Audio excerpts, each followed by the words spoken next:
hay una realidad. Yo he estado leyendo testimonios de la gente que la trató, la conoció y la quiso. Félix B. Cañé, Gonzalo Roy, Ernesto Lecona. Ernesto Lecona decía que Rita Montaner era el arte hecho mujer. A lo que hay una realidad, todo el mundo habla de su carácter. Rita tenía prácticamente dos personalidades.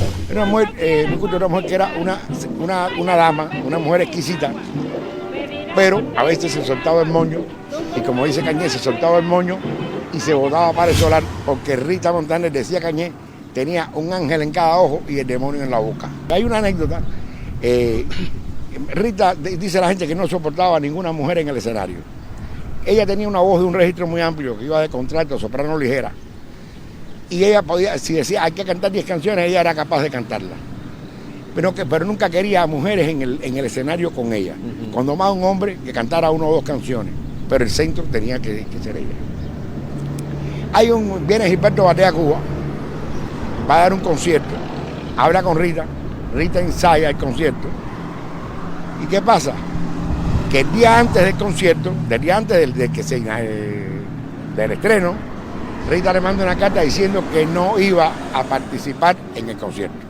Una carta muy fina, muy elegante, que no iba a participar en el concierto. Él nunca supo por qué razón ella no había aceptado participar en el concierto. Él llega a la conclusión de que alguien del elenco o alguien que estaba en el grupo de dirección del espectáculo no le simpatizaba y ella declinó participar. Pero ¿qué pasa? Que el día del concierto se aparece Rita en el concierto. Empieza la orquesta a tocar, Gilberto Bardet dirigiendo la orquesta, y anuncian a Hortensia Cobaya. Hortensia Cobaya era una artista buena, una buena cantante, pero una mulata que no quería ser mulata, quería ser blanca, tenía complejo de blanca, y no cantaba canciones de negro, porque ella no decía, los negros están de fiesta, ella no podía decir eso. Pero al fin y al cabo, Gilberto Bardet la había convencido de que sustituyera a Rita.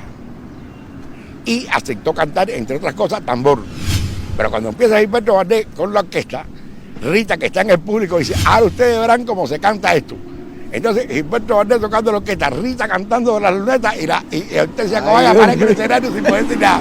La cosa llegó a un extremo tal que el alcalde de La Habana, Perú Mendieta, le dice, señora, si usted no se comporta, la mando a sacar. Y dice, si tú me mandas a sacar, me quito el zapato y le caigo a taconazo a ti, a Adolfo Salazar y a María Santísima. Y entonces siguió haciendo lo que le daba la gana de espectáculo hasta que decidió irse. Pero cuando se va, entonces los tamboreros no querían tocar porque decían que Rita había echado pimienta de Guinea en el escenario para ponerlo a barato. Y dice Gilberto Bardet, y para mí que la echó de verdad. Luego de esta simpática anécdota sobre Rita que contara Ciro Bianchi, es oportuno volver a nuestro tema del día cuando el próximo 20 de agosto se cumplen 125 años del natalicio de la única, la inigualable Rita Montaner.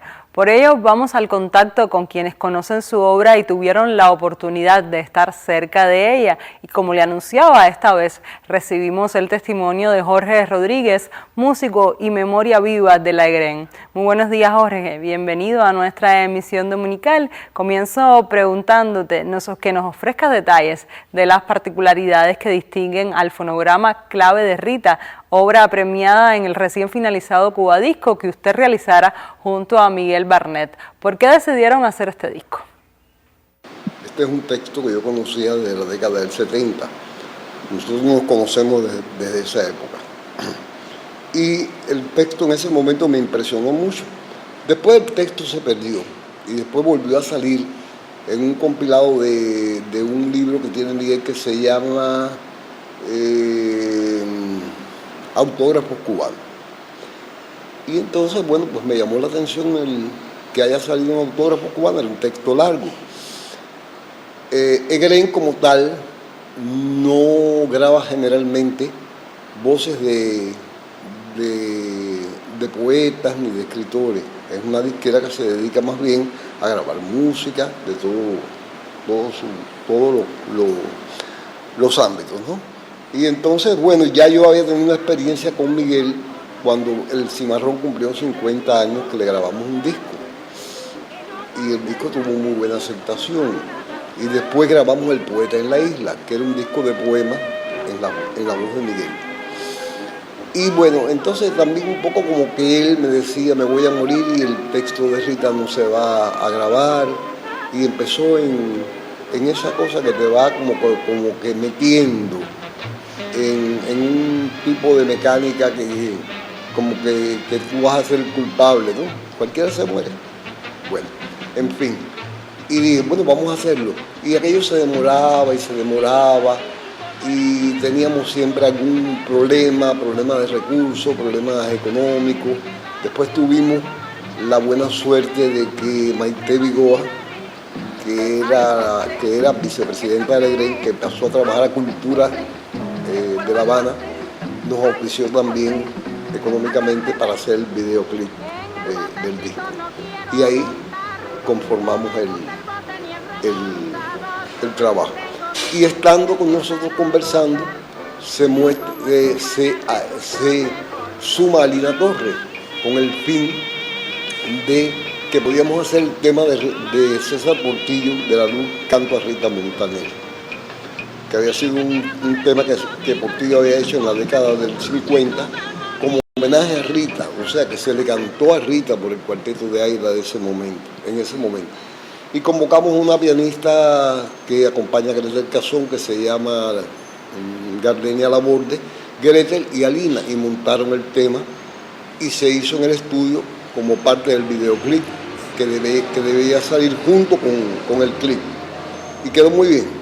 En fin, el texto era largo, un texto muy largo, y decidí yo en este caso, ir poniendo fragmentos de temas de Rita cantados, de los discos que Rita hizo, de los años 20 hasta la fecha, hasta los 40, que fue donde ella grabó, y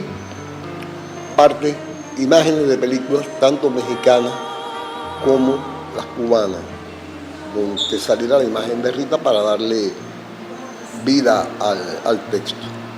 Y el texto Miguel lo disfrutó mucho. Lo hicimos en dos ocasiones, o sea, porque el texto era muy largo y llevaba tiempo hacerlo, ¿no? Tuvimos la buena suerte de hacerlo en el estudio 18 de Legrén con Dael Cispena, una ingeniera muy talentosa, que la conozco desde que que salió de la escuela de Lisa, y se prestó también porque había trabajado en los diferentes discos de Miguel también. Para cualquier disquera es muy importante tener una voz dentro de su disquera, como en el caso de Miguel, una voz reconocida tanto como poeta como escritor, y tener la suerte de tener a Miguel con su voz grabada en la disquera. Y Egren está cumpliendo 61 años y creo que Cubadisco también premia el disco en categoría especial, ¿no? Un premio especial. Y para Legrén también es un logro tener la voz de Miguel y tener un disco de Rita Montaner. Entonces, ¿qué valor tiene este fonograma que además obtiene el premio especial del Cubadisco, evento del disco más importante en nuestro país? Ante todo, Rita forma parte del patrimonio nacional.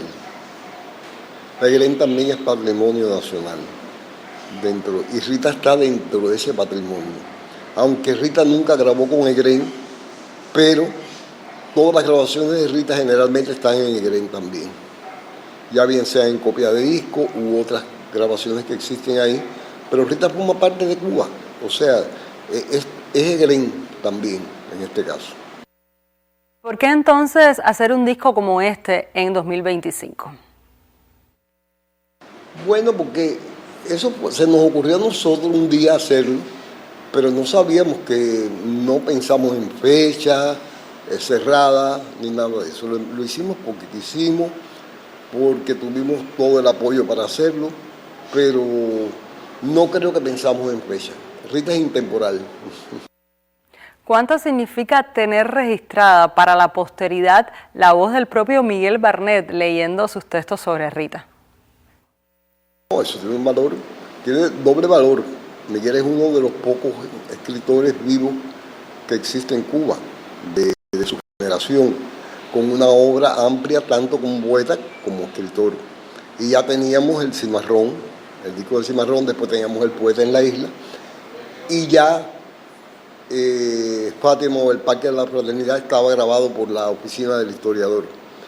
Y entonces, y tenía la película también de La Bella de la Alhambra, o sea, faltaba cumplir con Rita.